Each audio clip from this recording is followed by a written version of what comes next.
오늘 함께 나누실 말씀을 보도록 하겠습니다. 오늘 함께 나누실 말씀은 창세기 12장 1절부터 3절까지 말씀입니다. 창세기 12장 1절부터 3절 말씀 읽도록 하겠습니다. 여호와께서 아브라함에게 이르시되 너는 너의 고향과 친척과 아버지의 집을 떠나 내가 네게 보여줄 땅으로 가라. 내가 너로 큰 민족을 이루고 네게 복을 주어 내 이름을 창대하게 하리니 너는 복이 될지라. 너를 축복하는 자에게는 내가 복을 내리고 너를 저주하는 자에게는 내가 저주하리니 땅의 모든 족속이 너로 말미암아 복을 얻을 것이라 하신지라. 아멘. 어르신들이 한동안 태극기 부대 일에서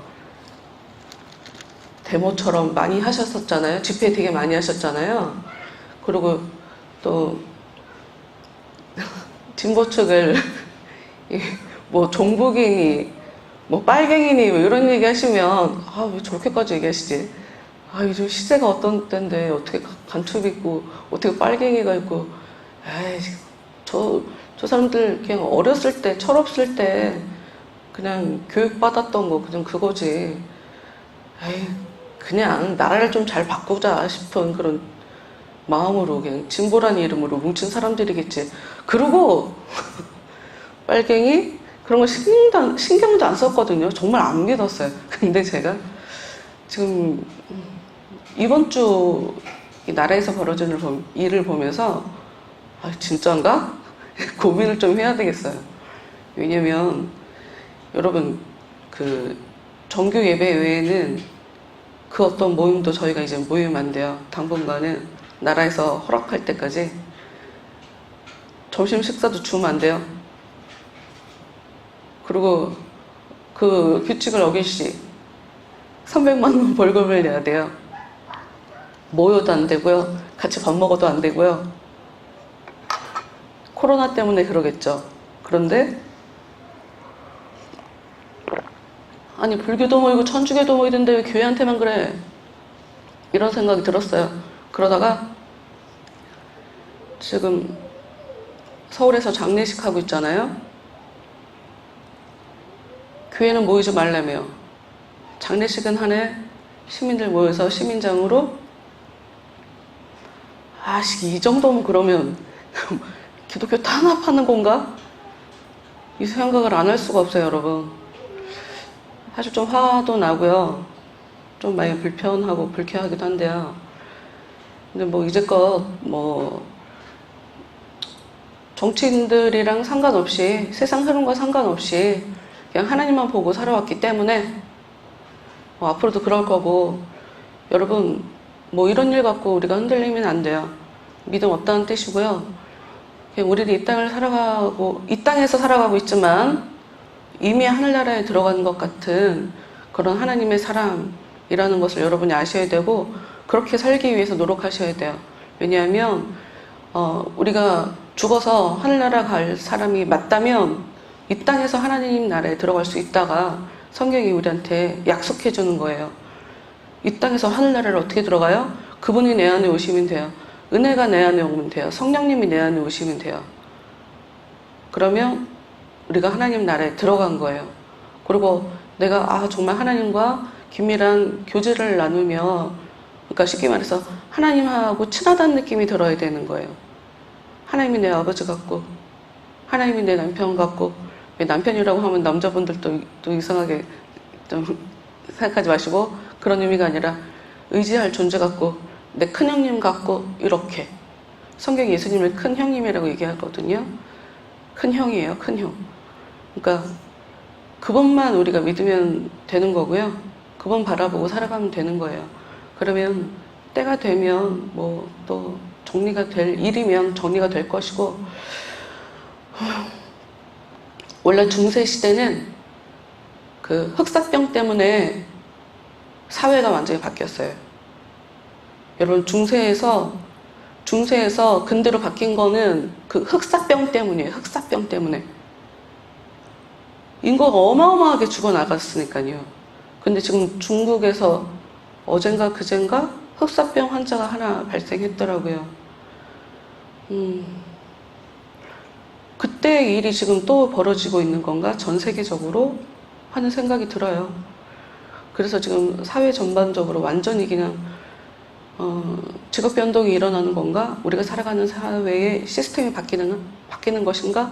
모르겠어요. 어떻게 될지 모르겠지만 뭐 그냥 하나님이 그냥 우리 생명줄 잡고 있는 거니까 그냥 하나님만 보고 흔들리지 말고 그냥 은혜 구하며 살아갑시다. 이 시간 우리가 말씀을 지난주에 보다가 마무리하지 못한 말씀이죠. 좀 구체적으로 보면서 이것은 성경책에 나와 있는 얘기고 나랑 다른 사람, 한참 전에 과거에 살았던 사람, 그리고 믿음의 조상이라고 하는 대단한 사람의 얘기이지만 나에게도 영향을 미치는 얘기고요. 하나님이 우리에게도 이런 식으로 역사하시는 하나님이에요. 하나님은 어제나 오늘이나 변함없으신 하나님이에요. 여러분, 하나님은 변하지 않으셨어요? 이 당시에 사람에게 원하셨던 그 하나님, 무엇인가를 원하셨던 그 하나님은 지금 우리에게도 동일하게 그것을 원하세요. 그래서 아브라함에게 어떤 이야기를 하셨으며 그것이 그의 인생에 어떻게 일이 이루어졌는지, 하나님의 나타내심과 하나님의 약속과 하나님의 조건이 그의 삶 가운데 어떤 형식으로 나타나게 됐는지 그것을 좀 함께 살펴보도록 합시다. 한 번 다시 지난주에 또 봤지만 이번 주에 또 똑같이 동일한 말씀을 가지고 같이 보게 돼요. 다시 한번 세세히 12장 1절, 2절, 3절을 읽을게요. 여호와께서 아브라함에게 이르시되 너는 너의 고향과 친척과 아버지 집을 떠나 내가 내게 보여줄 땅으로 가라. 여기서 중요한 것 하나님이 아브라함에게 고향과 친척과 아비 집을 떠나라고 얘기하죠. 고향과 친척과 아비 집. 이게 왜 중요하냐? 하나님은 우리에게 지금 이 시간 우리에게 고향과 친척과 아비 집을 떠나라고 얘기하세요. 그러니까 지방에 살던 사람이 서울로 올라오라는 얘기인가? 그런 뜻이 아니에요. 그렇게 일이 벌어지기도 해요. 실제로 그런 일이 벌어지기도 해요. 근데 고향과 친척과 아비 집, 쉽게 말해서 삶의 기반, 지금 네가 누리고 있는 그 모든 것을 내려놔라 라는 뜻이에요. 왜냐하면 이 아브라함의 특히나 이 아버지 같은 경우에는 우상을 섬기는 사람이었어요. 그리고 그 주위에 친척들 당연히 우상 섬기는 사람들이겠죠. 하나님은 하나님의 백성들을 하나님과 계약을 통해, 하나님과 그 언약을 통해 하나님의 백성들을 만들어내고 싶어 하시는 게 하나님의 이 땅의 사람들을 보며 가지고 계신 목적이에요. 하나님은 하나님의 말씀을 잘 듣는, 하나님께 순종하는 하나님의 사람들, 하나님의 민족들, 내 백성들을 만들어내고 싶어 해요. 그 기준이 바로, 조건이 바로 하나님의 말씀에 순종하는 거예요. 그래서 약속을 하는 거예요. 조건을 내 걸고 이렇게 해. 그럼 내가 너한테 복을 줄게. 이거예요. 버리라고 해요. 고향, 돈도 많이 있겠죠. 우상 장사를 우상을 만들어 팔았다. 이런 얘기도 있어요. 그 아버지가. 하여튼 모르겠지만 나중에 이제 아브라함이 굉장히 부자인 것으로 봤을 때 이 사람 아버지도 그닥 가난한 사람은 아니었을 것으로. 그러니 그 사람이 고향을 버리고 나온다, 아버지 집을 떠나온다, 이건 굉장한 부를 놓고 나오는 그런 모습일 거예요. 그리고 친척, 여러분 그거 있잖아요. 내 힘으로 안 되면 우리 형 데리고 나가는 거. 그런 거 있어요? 내가 여자라, 내가 형이라고 얘기하면 좀 가슴이 확 와닿지 않으세요? 피부에 확 와닿지 않나? 내가 누군 줄 알아? 우리 사촌이 누군 줄 알아? 너 내가 누군데 너 나한테 지금 까보는 거야? 왜 잘 나가는 친척 하나 있으면 우리가 거기에다가 그 영광에 힘입으려고 하는 우리 그런 거 있어요. 사촌, 친척, 우리 집안이란 말이에요. 국뽕이란 말 아세요, 여러분? 요즘? 우리나라가 굉장히 대단한 나라래요. 우리나라 사람들이 되게 똑똑하대요. 우리나라 사람들이 굉장히 실력이 있대요. 외국에서 우리나라를 굉장히 칭찬한대요. 우와, 우리나라 대단한데? 이게 국뽕이에요. 그러니까 희록뽕, 히로뽕의 그 뽕이에요. 우와, 우리나라 진짜 좋다. 여러분, 이게 되게 웃긴 거 알아요? 왜냐면 나는 못 낳는데 우리나라가 대단하니까 다행이야. 그런 거 있어요. 친척이 대단하다? 친척이 많다? 여러분, 옛날에 무조건 자식을 많이 낳아야 되는 이유는 생존력을 높이니까. 많이 낳아야 된단 말이에요. 그런데 친척을 떠나라고? 와, 이거는 쉽게 버릴 수 있는 그 하나님의 요구 조건을 쉽게 들을 수 있는 그런 일이 아니에요. 그런데 하나님은 뭐라고 얘기하냐면 네가 버린 거 내가 다 너한테 준다 이거죠. 고향 버렸어? 너 땅 버렸어? 내가 너한테 땅 줄 거야. 친척 버렸어? 너를 통해 내가 사람들을 줄 거야. 사람들을 만들어낼 거야. 그래서 2절 사람 얘기가 먼저 나오죠. 민족. 내가 너로 큰 민족을 이루고 내게 복을 주어 네 이름을 창대하게 하리니 너는 복이 될지라. 여기서 다시 한번 결론을 먼저 말하고 가자면 우리 교회는 아직 이제 세례를 받으신 분이 없어요. 근데 세례를 주려면 교육을 받아야 되는 게 있어요. 특히나 이제 그 소요리 문답, 대요리 문답 뭐 이런 거 들어보셨어요? 인간이 존재하는 가장 큰 특징의 하나, 사람이 왜 존재하는가? 사람이 왜 이 땅에서 살아갈까요? 하나님은 우리한테 무엇을 원할까요? 사람의 목적은 하나님을 영화롭게 하는 거예요. 왜 하나님이 사람에게 복을 줄까요? 영광 받으시려고. 그 사람에게도 영광 받겠지만 다른 사람들을 통해 저 사람한테 복을 주다니. 저 사람 아무것도 없었는데? 저 사람 아무것도 없었는데? 저 사람한테 복을 주다니. 와, 하나님 대단한데? 하나님이 그걸 원하세요. 여러분, 칭찬은 고래도 춤추게 한다 하는 그런 얘기 있죠. 하나님이야말로 칭찬받기 원하시는 거예요. 칭찬이 뭐예요? 찬양이 칭찬이죠. 감사가 칭찬이에요. 사람이 존재하는 목적, 이 땅에서 하나님이 사람들에게 기대하는 목적은 하나님 모든 게 다 하나님의 은혜예요. 하나님 너무 감사해요. 하나님 이걸 바라신다는 거예요. 왜 그 자식도 없는 75세의 이 남자에게 75세도 힘들 것 같은데 근데 아니야. 지금도 있는 것 같긴 해요. 우리나라는 힘든데 외국에서 가끔가 본 것 같아. 그 연세에도 애기 낳으신 분들. 큰 민족을 이루고 내게 복을 주어 내 이름을 창대하게 되니 단순하게 내가 너한테 복을 줄 거야 하는 뜻이 아니에요. 너한테 복을 주는 이유, 너를 대단하게 만드는 이유, 너를 위대하게 만드는 이유는 내가 영광 받기 위해서야. 가로치고요. 안 보이지만.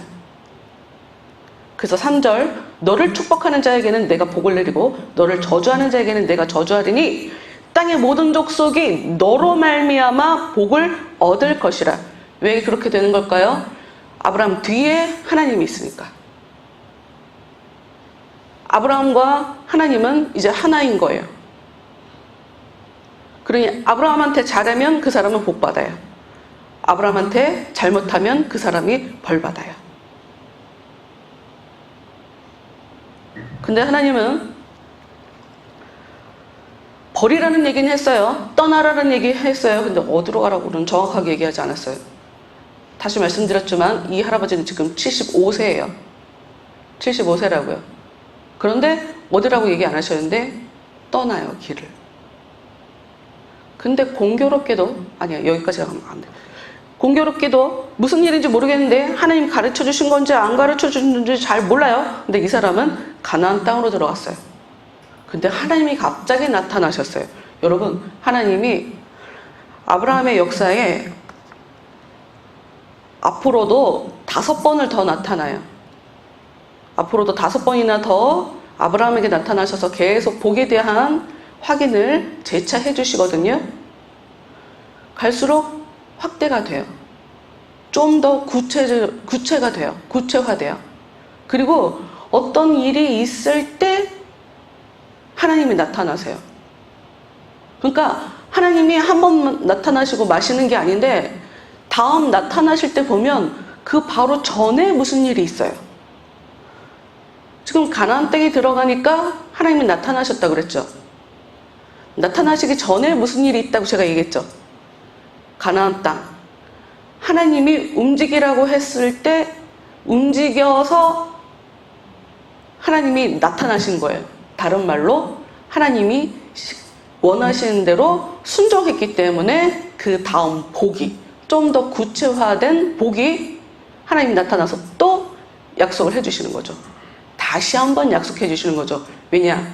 여러분, 아브라함은 이 땅을 주신다고 하나님이 약속은 해주셨지만 살아 생전에 약속만 받지 제대로 누리지는 못한 사람이었어요. 그러면 하나님이 거짓말하신 건가? 그건 아니에요. 아브라함에게 해주신 그 약속을 자식이 받아요. 그 손주가 받아요. 그리고 그 후손이 받아요. 약속은 이미 받았으나 언제 성취가 될지는 몰라요. 그리고 시간이 계속 흘러가니까 가끔 10년 있다가 나타나시기도 하고 막 이러니까 흔들릴까봐 다시 나타나셔서 아직 지금 당장 이루어질 건 아니지만 그래도 내가 정말 이룰 거야. 내가 다시 한번 약속해. 이런 식으로 하나님이 무엇을 원하면 순종하고 그러면 또 하나님이 나타나고 이런 일이 계속 반복적으로 일어나는 거예요. 지금 아까 말씀드린 대로 가나안 땅에 다시 들어갔을 때 가나안 땅에 아브라함이 들어갔을 때 하나님이 아브라함에게 나타나셔요. 뭐라고 얘기하시냐면 내가 이 땅을 내 자손에게 주리라. 굉장히 단순해요. 이 땅을 자손에게 주리라. 굉장히 단순하게 딱 그리고 끝이에요. 그러고 나서 우리가 지금 12장을 보는데 13장에 또 하나님이 나타나세요. 13장에 14절에 이렇게 나타나요. 롯이 아브라함을 떠난 후에 여호와께서 아브라함에게 이르시되 너는 눈을 들어 너 있는 곳에서 북쪽과 남쪽 그리고 동쪽과 서쪽을 바라보라. 여러분 방금 전에 하셨던 하나님의 약속은 내가 이 땅을 내 자손에게 주리라 였죠. 좀 더 구체화가 되는 거예요. 어떻게? 너는 눈을 들어 너 있는 곳에서 북쪽과 남쪽 그리고 동쪽과 서쪽을 바라보라. 보이는 땅을 내가 너와 내 자손에게 주리니 영원히 이르리라. 좀 더 문장이 많아졌죠. 길어졌죠. 좀 더 구체화가 됐어요. 그럼 요 일 전에 어떤 일이 일어났나? 아브라함이 조카 롯과 헤어졌어요. 하나님이 분명히 친척도 버리라 그랬죠. 근데 친척을 하나 달고 있었어요. 달고 왔어요. 근데 싸움이 났어요. 그래서 헤어졌어요.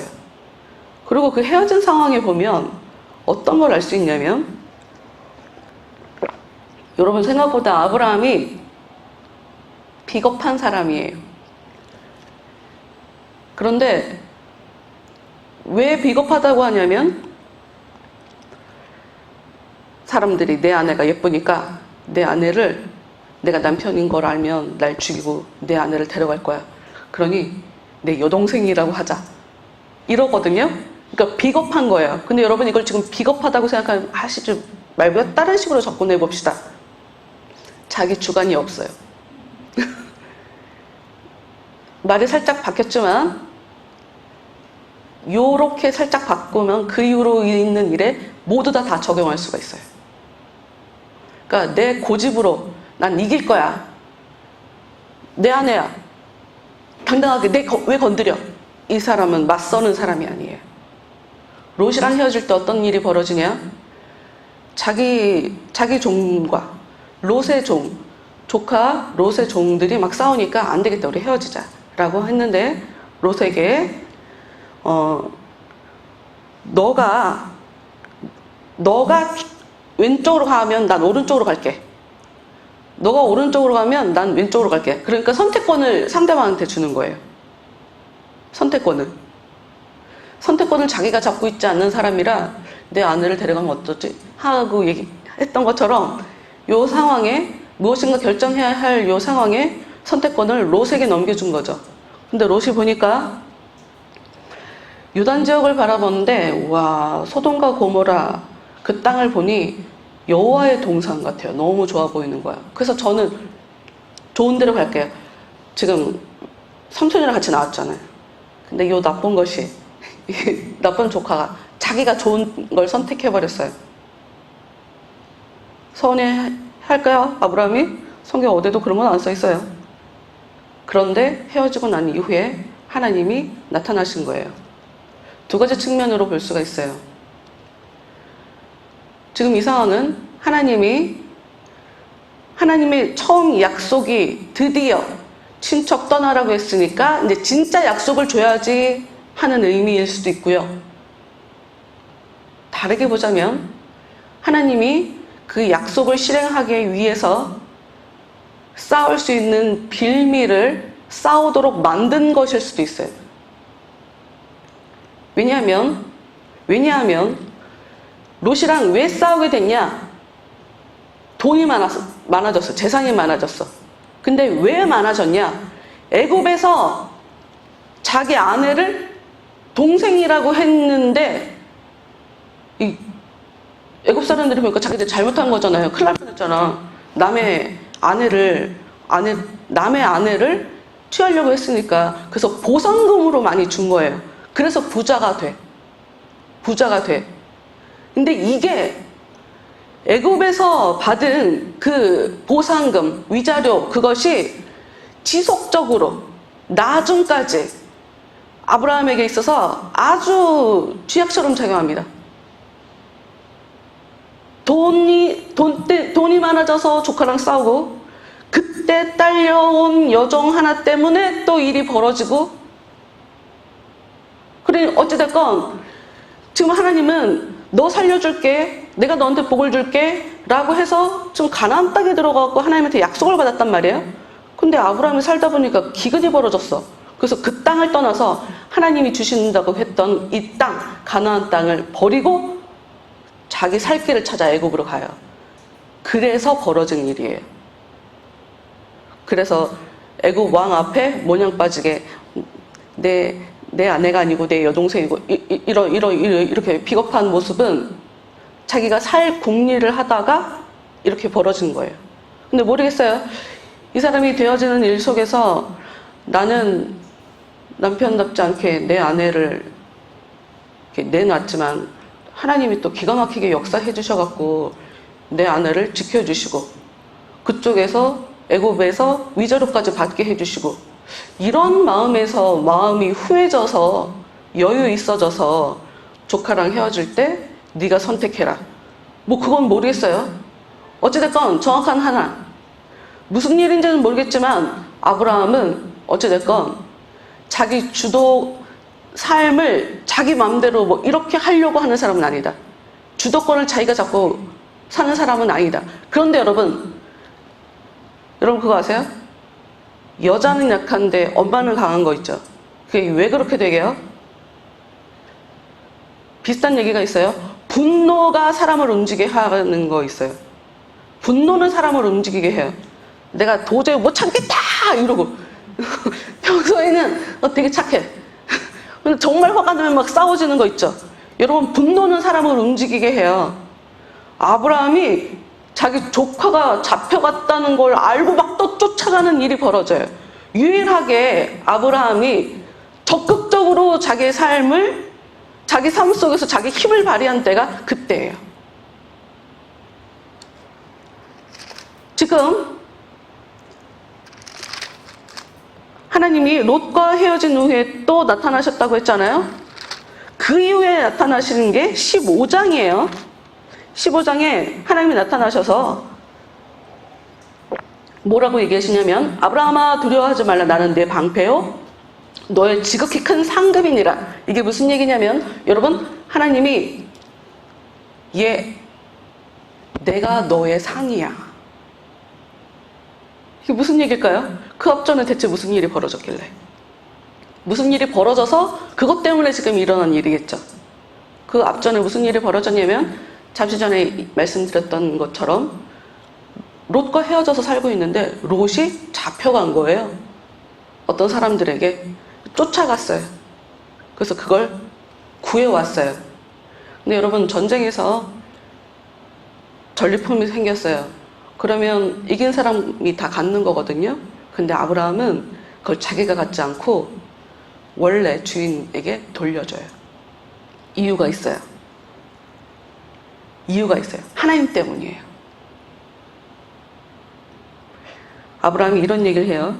지극히 높으신 하나님 여호와께 내가 손을 들어 맹세하노니 네 말이 소돔 왕, 그러니까 원래 뺏겨간 걸 찾아서 갖다 줬던 그 왕에게 얘기하는 거예요. 네가 나한테 내가 아브라함 부자 만들어줬어 이렇게 얘기하게 될까봐 난 안 받겠다. 이거 안 갖겠다. 도로 다 가져가세요. 이렇게. 아브라함은 복을 하나님이 준다는 걸 알고 있었어요. 그리고 내가 부자가 된 거를 다른 사람이 영광을 받아버리게 될까봐 그래서 일부러 하나님 때문에 안 받은 거예요. 그래서 하나님이 나타나셔서 내가 너한테 상이다. 내가 너의 방패다 라고 얘기한 거예요. 내가 널 지켜줬다. 나야말로 너에게 진정한 상이다 라고 얘기하는 거죠. 그러니까 그때 구체적으로 어떠한 하나님의 또 약속이 주어지냐. 자식에 대한 약속을 주세요. 왜냐하면 아브라함이 지금 자식이 없어요. 자식이 없죠. 하나님이 물어봤어요. 아니, 아브라함이 물어봤어요. 하나님 저한테 무엇을 주시려고요? 내가 너한테 상이다 라고 하니까 저한테 무엇을 주시려고요? 라고 물어봤어요. 전 자식이 없어요. 하나님이 저한테 자식을 안 주셔서 전 자식이 없어요. 라고 얘기를 했어요. 그랬더니 하나님이 자식 낳게 될 거라고.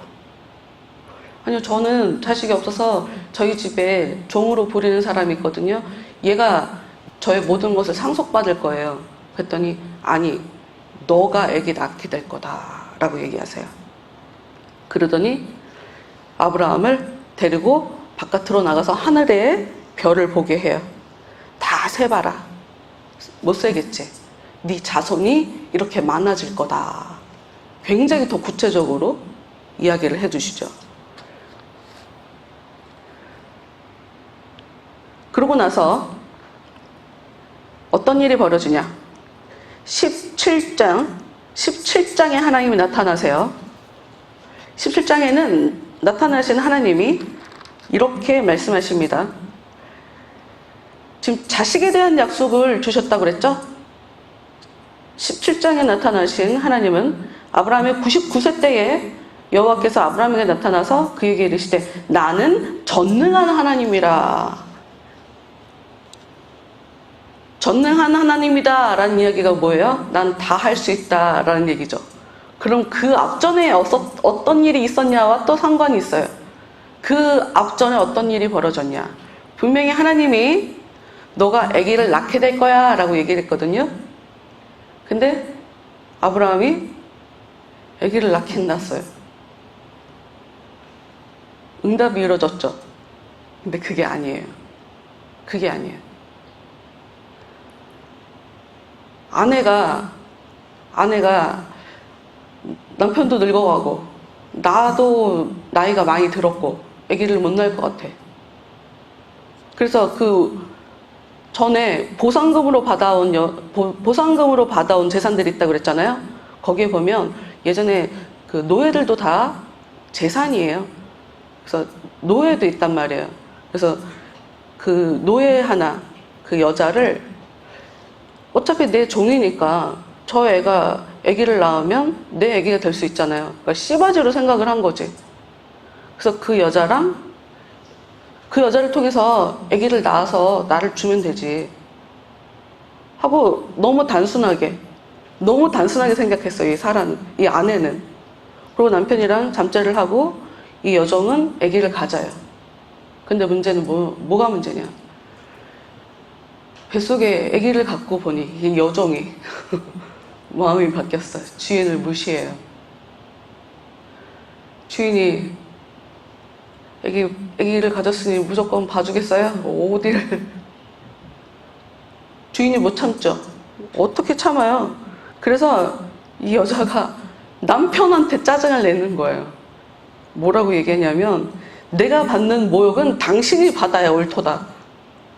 아니 여자가 시작했다는 지금 아내가 우리 아기를 낳읍시다. 그 아기 낳아서 낳줘요. 이렇게 해서 시작했는데 내가 지금 이 받는 모욕은 당신 때문이야. 라고 얘기를 하니까. 그래서 걱정을 한 거예요.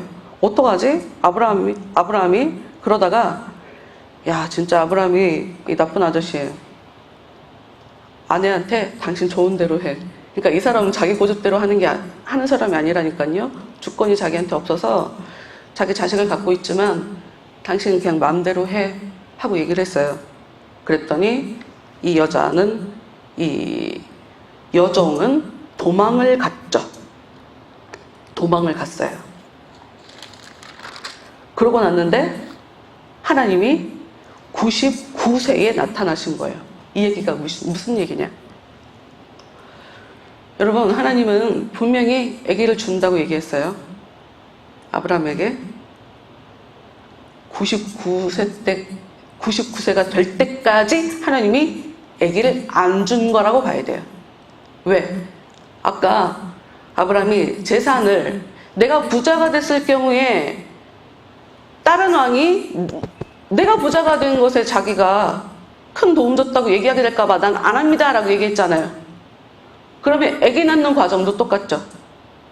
아기 낳는 것도 99세 누가 봐도 아기 낳을 수 없는 나이예요.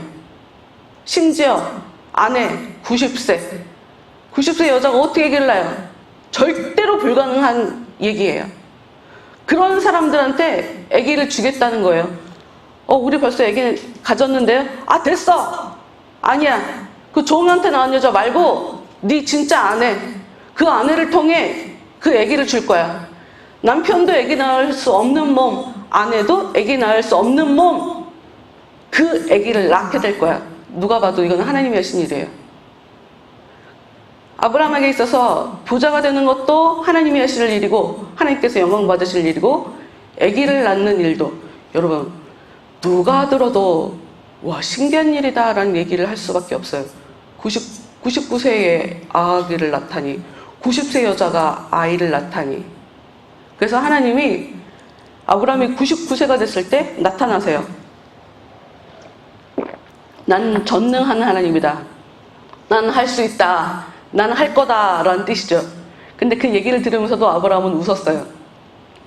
아까는 이전 약속에서는 하나님이 저한테 자식을 안 주셔갖고 제가 종이 있는데 이 종이 상속자가 될 거예요 라고 얘기를 한 것처럼 이번에는 아브라함이 하나님한테 뭐라고 얘기했냐면 아기를 준다고 하니까 아니 저 이스마엘 있다고, 저 이스마엘 있어요, 이스마엘이나 잘 살게 해주세요 라고 얘기해요. 저한테는 어디 갔어? 마음속으로 웃었어요. 하나님이 아기를 낳게 해주신다고 하니까 막 웃었어요. 그러면서 하나님이 저 왜 이래? 아브라함이 하나님한테 이스마엘이나 하나님 앞에 살기를 원하나이다. 이스마엘이나. 여러분 지금 아브라함이 하나님께 약속을 받으면서도 사실 믿고 있지 않죠. 자식 이름이 이삭이 된 이유가 있어요. 약속을 받는 그 순간에 웃었기 때문이에요. 이삭이라는 이름은 웃음이라는 뜻이거든요. 재미있게 그 아내도 웃어요. 웃으면서 얘기했어요. 이스마엘이나 살려주세요. 아니, 내가 너한테 자식 줄 거야. 내가 너한테 자식 줄 거야. 심지어 뭐라고 얘기하냐면 하나님은 너 이삭이라고 아들을 낳을 거니까 그 아이 이름을 이삭이라고 해. 왜? 네가 웃었으니까. 그리고 나는 그 아이와 언약을 맺을 거야. 복을 줄 거다 이거죠. 그리고 그 언약은 그 후손에게 영원히 전해질 거야 라고 얘기해요. 그리고 너가 이스마엘에 대해서 얘기한 거 내가 들었어. 이스마엘이나 살려주세요 얘기했던 거 들었어. 그래서 내가 그한테도 복을 줄 거야. 그 이스마엘을 매우 크게 생육하고 번성하게 할 거야. 여러분 이거 되게 복된 얘기 같죠? 이스마엘 성급하게 인간적인 방법으로 하나님이랑 상관없이 아내가 쿡쿡 찌른다고, 아내가 구박한다고, 아내가 짜증낸다고, 아내가 하자고 한다고 아내 말 듣고 하나님보다 먼저 앞서서 아기를 낳은 그 이스마엘, 아버지로서 이스마엘이나 살려주세요. 좋은 아버지 같잖아요. 아마 유대인들은 이 부분을 계속 읽으면서 왜 그러셨어요? 라고 할지도 몰라요. 지금까지도 이슬람 사람들이랑 사실 전 세계에 이 테러하고 굉장히 힘들지 않습니까? 왜 아기를 낳았을까? 왜 이스마엘이나 살려주세요? 저렇게 쉽게 얘기했을까? 왜 그러셨을까? 유대인들은 이거 읽으면서 그 생각을 할지도 모르겠어요. 어쨌든 하나님은 다시 한번 또 얘기를 하세요. 내년에 네 아내가 아들을 낳을 거다. 내가 그 아이와 또 약속을 할 거다. 여러분 지금 무슨 얘기를 하고 있냐면 하나님 지금 지속적으로 나타나서 약속을 주시죠. 분명히 약속해 주겠다고 나는 너한테 복을 줄 거야 라고 시작을 했는데도 불구하고 사람들은 믿지 않아요. 아브라함은 믿지 않았다니까요. 믿지 않아서 다른 약속의 땅이 아닌 다른 데로 가고 자식 준다고 했는데 자기가 아기 낳고 주도권이 없는 사람이 맞죠? 맞죠? 애매해요 갑자기? 아내가 하자는 대로 다 했는데 주도권이 없잖아요. 롯한테 양보도 잘하고. 이 사람이 지금 주도권이 있는 사람일까요? 없는 사람일까요? 모르겠어요. 애매하죠. 지금 17장에 하나님이 나타나셔서 전능 하나님이다. 난 못할 게 없다. 내년에 네 아내가 낳을 거다. 아이를 낳을 거다. 라고 얘기한 하나님이 이제 18장에 또 한 번 나타나십니다. 18장에 나타나신 하나님은 또 약속을 주세요. 뭐라고 약속을 하시냐면 아브라함은 강대한 나라가 되고 천하 만민은 그로 말미암아 복을 받게 될 것이 아니냐. 내가 그로 그 자식과 권속에게 명하여 여호와의 도를 지켜 의와 공도를 행하게 하려고 그를 택하였나니 이는 나 여호와가 아브라함에게 대하여 말한 일을 이루려 함이니라. 굉장히 길어졌어요. 이제 복에 대해서 더 확실하게 얘기해 주세요. 그럼 이 앞전에 또 무슨 일이 일어났다는 거예요. 여러분 이 앞전에는 어떤 일이 벌어졌냐? 여러분 지금 이 사람이 살고 있는 요 당시에는 나그네에 대해서 그냥 지나가게 냅두면 안 돼요. 지금이야 우리가 먹을 걸 쉽게 갖고 이동을 할 수 있지만 옛날에는 그렇지 않잖아요. 그러니까 나그네를 소홀히 대한다. 나그네를 접대하지 않는다. 그 사람은 뭐 죽으란 얘기하고 똑같아요. 아브라함이 나그네들이 지나가는 걸 보고 네? 그럼 쫓아가요. 자기 집에 데려가서 영접하려고 밥 먹여주려고. 그런데 가서 보니까 천사인 거예요. 가서 보니까 하나님인 거예요. 하나님이 천사 둘과 나타나신 거예요. 여러분 지금 아브라함이 하나님이 다 해주셔서 복 받은 것처럼 보이잖아요. 잘못을 했는데도 복을 받은 것처럼 보이잖아요. 근데 지금 결정적으로 어떤 일이 벌어진 거냐면 손님을 대접을 잘해갖고 더 확실하게 복이 더 성큼 그에게 다가온 거예요. 여러분 성경은 하나님 사랑이랑 이웃 사랑이랑 똑같다고 봐요.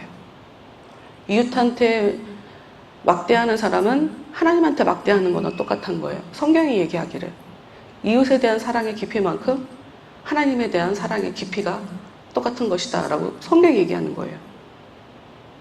이 사람은 사람에게 대해서 굉장히 정말 호의를 갖고 성의를 가지고 접대를 잘해서 제대로 그 복을, 아들을 낳게 되는 그 복을 잡은 거예요. 심지어 그 새 하나님이 두 천사와 같이 오신 그분들의 얘기를 들어보니 조카가 살고 있는 그 소돔과 고모라 성을 멸망시키려고 가는 길이래요. 그래서 덕분에 조카도 구할 수 있게 돼요. 어쨌건 하나님이 나타나셔서 더 약속을 주시죠. 이제 마지막으로 확실한 약속은 어디서 주어주시냐? 하나님이 창세기 22장에 나타나셔서 아브라함에게 약속을 주세요. 어떤 일이 벌어지냐면 하나님이 아브라함에게 아들 이삭을 하나님께 제물로 바치라고 해요. 그러고 나서 하나님이 나타나세요. 뭐라고 말씀하시냐? 내가 나를 가리켜 맹세하노니 내가 이같이 행하여 내 아들 내 독자도 아끼지 아니하였은즉 내가 내게 큰 복을 주고 내 씨가 크게 번성하여 하늘의 별과 같고 바닷가의 모래와 같게 하리니 내 씨가 내 대적의 성문을 차지하리라. 또 내 씨로 말미암아 천하 만민이 복을 받으리니 이는 내가 나의 말을 준행하였음이니라 하셨다. 여러분, 지금 하나님이 아까 99세에 낳은 그 아이 20세가 되기 전인 걸로 보여져요. 보통 학자들은 한 16세 정도를 얘기해요. 이 아이가 16세 정도 됐을 거다 하고 얘기를 해요. 그러면 이것은 75세에 부름받은 아브라함 입장에서는 하나님을 경험한 지 40년 만에 일어나는 일이에요. 어떤 일이 벌어지냐면 자식 하나 있단 말이죠. 하나. 먼저 낳은 이스마엘은 진짜 걔는 아니라고 하니까 걔를 통해서는 하나님의 그 언약을 계속 이어갈 거 아니라고 하니까 하나 있단 말이에요. 지금 이삭. 근데 그 아이를 죽여서 제물로 바치라고 하니까. 그런데 그걸 해요, 이 사람이. 근데 하나님의 이야기가 너무 재밌어요. 그 아이에게 손을 대지 말라. 아무 일도 하지 말라. 하나님이 단지 시험을 한 것뿐이에요. 뺏으려고 한 게 아니라. 내가 내 아들 내 독자까지도 내게 아끼지 아니하였으니 내가 이제야 내가 하나님을 경외하는 줄 아노라. 지금 하나님이 지금 이 아들을 바치는 테스트를 통과한 아브라함에게 주신 이 약속을 보면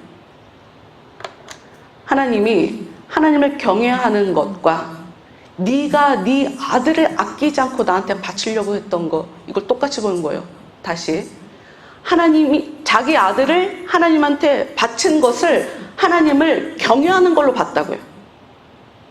나한테 유일한 자식인 그 아들, 하나님이 주신 그 아들을, 그리고 이제 제가 죽으면 언제 내가 다시 아기를 낳겠어요? 이제 힘들지. 그런데 생각하지 않고 하나님이 하란 대로 했는데 그거를 하나님을 경외한 걸로 쳐주는 거죠. 그런데 성경에 써있는 것은 내가 이제야 알겠다. 내가 이제 알겠어. 네가 나를 정말 경외하는지.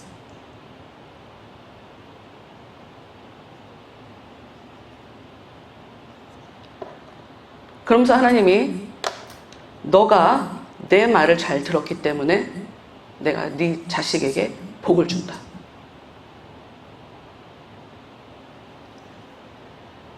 지금 아브라함은 여러분 지금 하나님이 굉장히 여러 번 나타나서 총 6차례에 걸쳐서 하나님이 나타나서 아브라함에게 계속 약속을 갱신해 주세요. 근데 그때마다 어떤 일이 벌어지냐면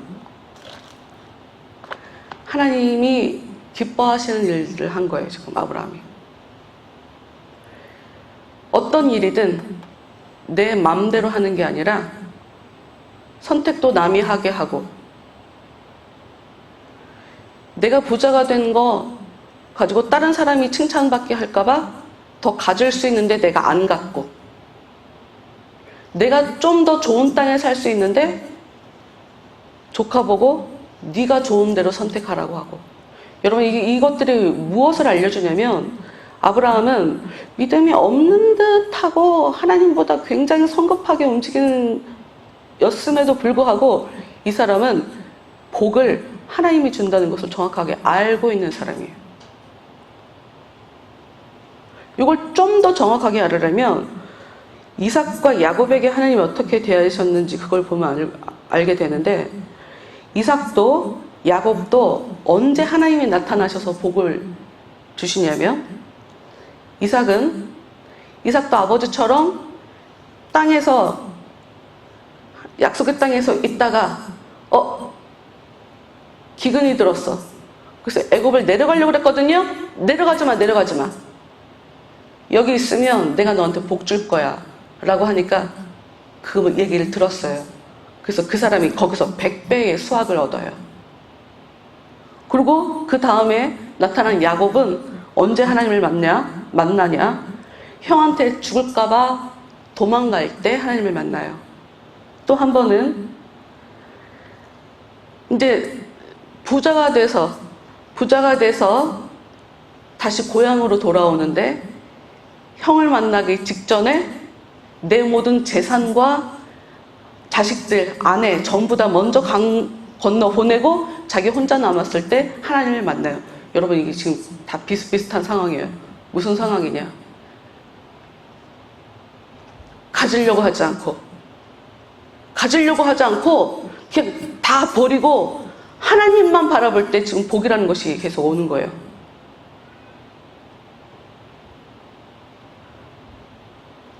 가지려고 하지 않고 그냥 내려놓고 그냥 하나님만 볼 때 복이라는 게 오는 거라고요.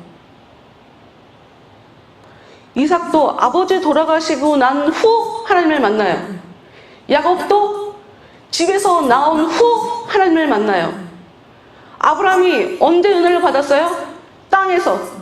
너 거기서 떠나가. 살고 있는 지금 땅에서 떠나가. 그때 하나님이 나타나서 약속을 주셨어요. 여러분, 하나님은 계속 말씀드리지만, 여러분, 하나님은 우리에게 복을 주신다고 계속 말씀하세요. 그럼 우리는 마음속에 어떤 생각을 하게 되냐면, 하나님이 나한테 복을 주실 거야. 언제 주실 거예요? 주세요. 믿음이지 이거. 주세요. 하나님보다 복이 더 우리한테 더 중요한 거예요. 근데 여러분, 이런 마음이시면 절대로 복은 못 받아요. 주셨는데 도로 뺏어 가실 때 줬다 뺏는 게 제일 치사한데? 주셨은 뭐 하나님 주신 거니까 뭐 원래 처음부터 그건 제게 아니었으니까요. 네, 가져가세요. 그런 마음을 가지고 살아요. 여러분, 복이 오는 거예요. 가지려고 하면 복은 못 받아요. 언제 하나님 얘기를 잘 들을 수 있는지 알아요, 여러분? 여러분, 욕심을 내려놔야 하나님 말씀을 들을 수가 있어요. 에이, 저렇게 하나님이 얘기하는 대로 어떻게 살아. 더 피곤해지지, 더 힘들어지지. 아니, 그냥 나는 지금 이렇게 살고 있는 게 더 좋은데. 내가 잘 살고 싶을 때, 재밌게 살고 싶을 때, 우리는 하나님의 말씀을 들을 수가 없어요. 나 자식 하나 있는데, 아이고, 얘를 어떻게 내려놔? 나 못 내려놔. 이러면 하나님의 말씀을 들을 수가 없어요. 그래서 하나님은 어떻게 나타나시냐? 손에 있는 걸 다 뺏어버리고 나타나시죠. 다 뺏고 나타나시죠. 빈털터리로 만들어버리고 나타나시죠.